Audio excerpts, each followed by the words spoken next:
Welcome to Graceland Cemetery. I chose to dive into the historical value of Graceland Cemetery because I find it to be an extremely beautiful and calming place. When I first moved to Chicago this past January, I took a long walk in Graceland on a Saturday afternoon just to check it out, and I ended up being really captivated by the beautiful mausoleums. I even saw 2 coyotes calmly wandering around the grounds. Graceland is located on the north side of Chicago in the Uptown area. It was established in 1860 by Chicago lawyer Thomas Bryan. The landscape design was done by H.W.S. Cleveland, who designed the cemetery to feel more like a park than a cemetery. Graceland was established in part due to the decision that the Chicago City Council made at the time to ban the burying of Chicago's deceased in the city cemetery, which is now Lincoln Park. Graceland was first purchased as 80 acres of land. It has since expanded to the east and the west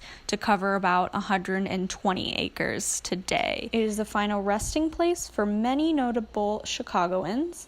So many notable architects are buried within its confines that it is also known as the Cemetery of Architects. Some of these architects include Louis Sullivan, known as the father of the School of Architecture at the University of Chicago, William Le Baron Jenny, the designer of the first fully metal-framed skyscraper, and Daniel Burnham, whose planning is credited with Chicago's lakefront being preserved as a recreational area.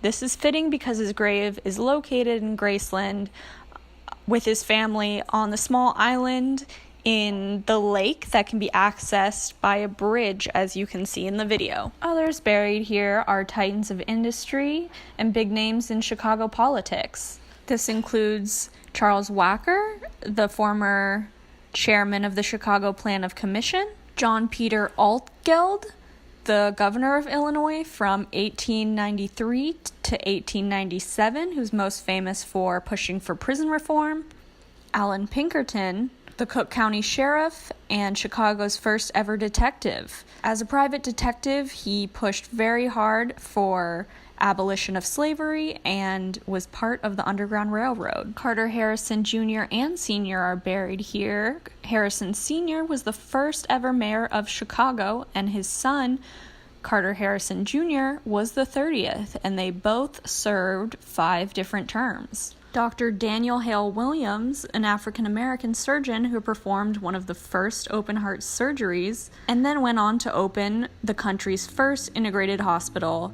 in 1891. And Joseph Medill, a co-owner and managing editor of the Chicago Tribune, as well as mayor of Chicago after the Great Fire of 1871.